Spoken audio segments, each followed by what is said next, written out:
ఉపాధి హామీ పథకానికి ఉన్న మహాత్మా గాంధీ పేరును కేంద్రం తొలగించడం సరికాదని, అలాగే కొనసాగించాలని సిపిఐ నేత మాజీ ఎమ్మెల్యే చాడ వెంకటరెడ్డి కేంద్ర ప్రభుత్వాన్ని డిమాండ్ చేశారు.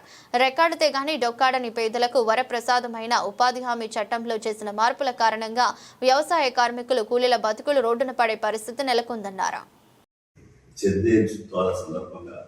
అన్ని జిల్లాల్లో కూడా ఈ ఉత్సవాలు ఘనంగా నిర్వహించాలని జాతీయ పార్టీ నిర్ణయించింది.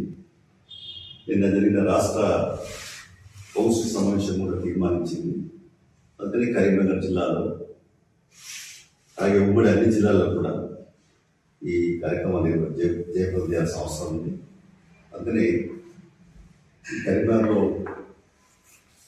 జనవరి 4వ తారీఖు నాడు పెద్ద ఎత్తున ర్యాలీ సభ చేయాలని చెప్పి జిల్లా పార్టీ అభిప్రాయపడుతుంది. దానికి సంబంధించి జిల్లా కార్యదర్శి గారు చెప్తారు. భారత కమ్యూనిస్ట్ పార్టీ 100 ఏళ్ల నిండిన సందర్భంగా విజయోత్సవ సభను జరుపుకోవాలని పార్టీ నిర్ణయించింది. జాతీయ మహాసభ నిర్ణయించింది. శతజయంత్యోత్సవాలు ఘనంగా నిర్వహించాలని వాడవాడన పల్లె పల్లెన పట్టణాలలో కూడా చేయాలని నిర్ణయించడం జరిగింది. ఆ వెంతుల్లో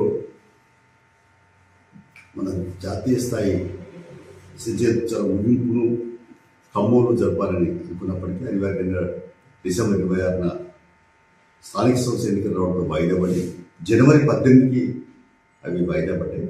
బట్ జనవరి 18 నాడు చెరువు ఖమ్మంలో జరిగేటువంటి శతజయంత్యోత్సవాల సభను ప్రతి ఒక్కరు సభ్యులు, సానుభూతి పనులు, శ్రేయోభిలాషులు అందరూ కూడా పాల్గొని సభను జయప్రదం చేయాలని విజ్ఞప్తి చేస్తూ ఉన్నాను.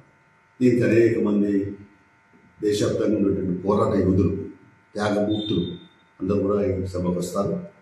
సాంస్కృతిక కార్యక్రమాలు, జనసేవాదళకు సంబంధించినటువంటి మరి అవన్నీ కూడా ఉంటాయి. జనసేవాదళ కవాతు దొరికేటువంటి కార్యక్రమం ఉంది కాబట్టి లక్షల సంఖ్యలో ఆ సభను విజయవంతం చేయాలని కోరుతాం. మరి రాజ్యాంగంలో పేర్కొన్నటువంటి అందరికీ కూడుగుడ్డ, నీడ, విద్య, వైద్య సౌకర్యం కల్పించడానికి తక్షణ చర్యలు చేపట్టాలని డిమాండ్ చేస్తున్నాం. అందులో మావోయిస్టులను వాళ్ళు